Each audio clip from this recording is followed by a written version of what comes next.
Rachel. Hey, You didn't have to come. I know.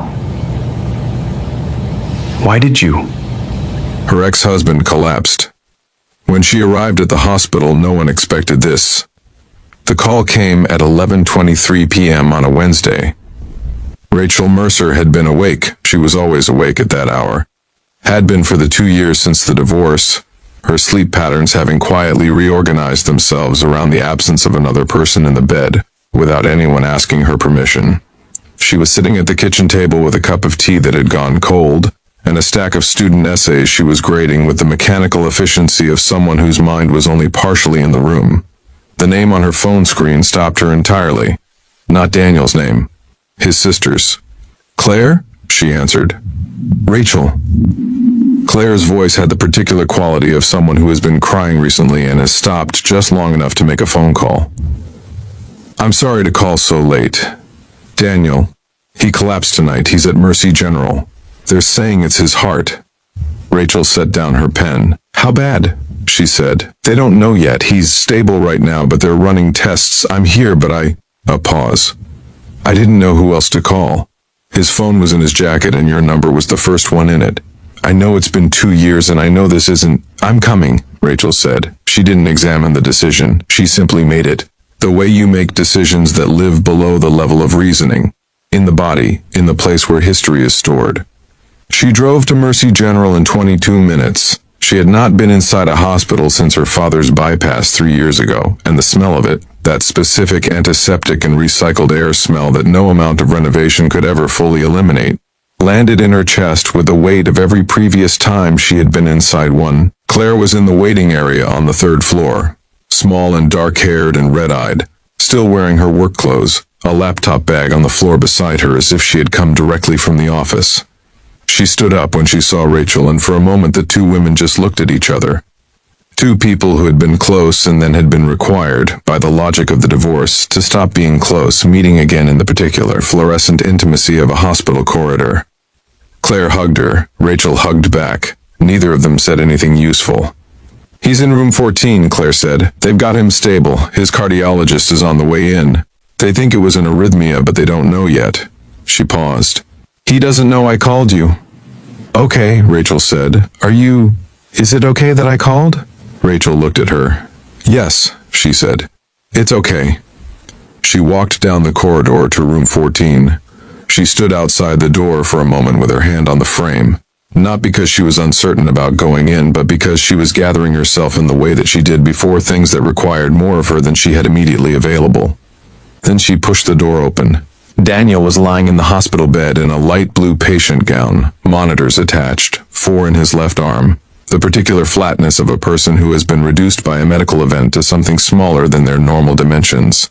He was 41 years old, and he had always been the kind of person who filled rooms, not loudly, not performatively, but with a physical presence that you noticed when it was absent.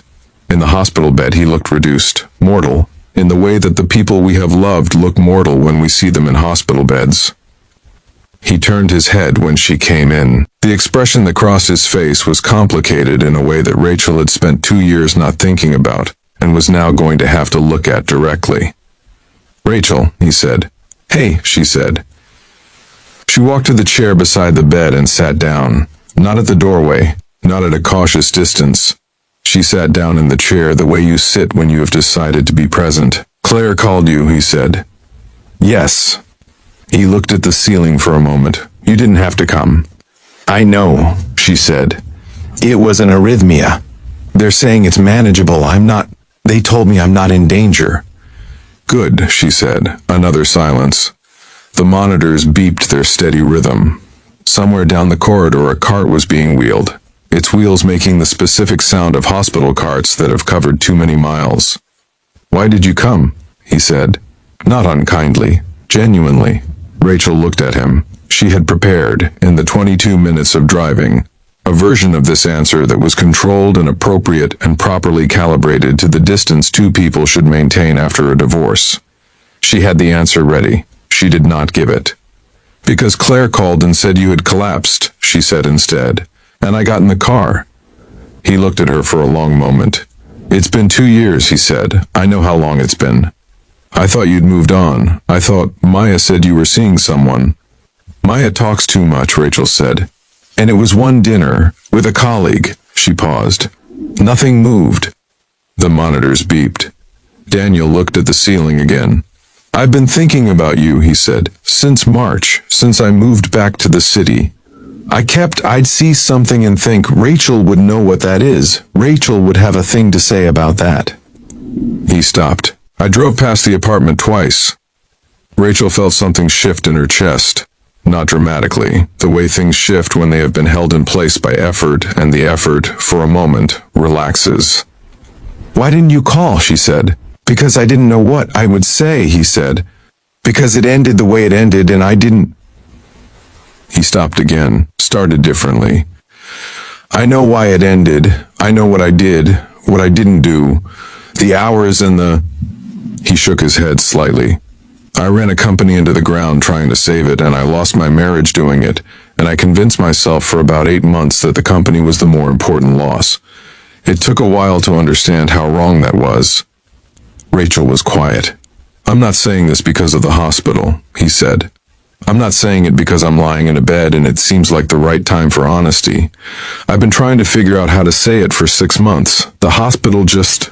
He almost smiled. "The hospital removed the option of continuing to not say it." Rachel looked at her hands. She was still wearing her coat. She hadn't taken it off, which she now noticed and did not move to correct, as if removing the coat would be a commitment to something she hadn't finished deciding about. "Daniel," she said, you can say whatever you need to say. I know this is..." "Can I tell you something?" she said. He was quiet. "The first 6 months after the divorce I was angry," she said. "Genuinely, fully angry in a way I didn't know I was capable of. Because it wasn't dramatic. You didn't do anything dramatic. You just gradually stopped being there, and somehow that was worse. Because there was nothing specific to point at. Just, you eroded." He didn't look away. He took it. "And then the anger went away," she said. "After about 6 months. And what was under it was..." She paused. "I missed you. Specifically you. Not a husband in the abstract. You. The way you read the newspaper out loud to me even when I was clearly busy. The way you always burned the first batch of whatever you were cooking, and then got the second batch exactly right and presented it like nothing had happened." She paused. "I missed those things for a long time and I didn't have anywhere to put it." Daniel's jaw had done something complicated. He was looking at her with the expression of a man who was receiving something he had stopped believing he would receive. "I drove past our old apartment too," she said quietly. "Last October. Just once." The monitors beeped. The corridor sounds continued their distant business. The hospital moved around them the way hospitals do. Continuous, indifferent to the specific weight of specific moments, tending to its own enormous purpose. "I don't know what this is," Rachel said. "I don't know what tonight is or what it means or where it goes. I got in the car and drove here and now I'm sitting in this chair and I genuinely don't know what the right thing to do is." "Neither do I," Daniel said. "That's not reassuring." "No," he agreed, "but it's honest." She finally took off her coat. She folded it over the arm of the chair. It was a small thing. It was not a small thing. "Your cardiologist is coming," she said. "I know. You should sleep before they get here. I know that too." She settled back in the chair. He looked at the ceiling. The monitors maintained their steady rhythm, the most reliable sound in the room, the one that meant he was still here, that whatever had happened tonight had not taken him somewhere she could not follow. At some point his eyes closed. At some point his breathing deepened into something closer to sleep. Rachel sat in the chair and did not leave. Not because she had made a decision about any of the things that required decisions, but because she had gotten in the car and driven here and sat down in this chair, and those were the facts of the evening, and she was going to let them be what they were without yet requiring them to mean something specific.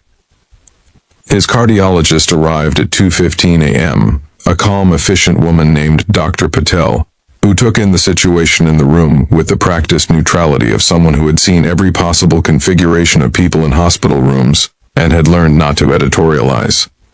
Rachel stepped out into the corridor while the examination happened. She stood by the window at the end of the hall and looked at the Chicago skyline, the lights of the city doing what city lights do at 2 a.m, which is to simply persist, indifferent and beautiful. Claire came and stood beside her.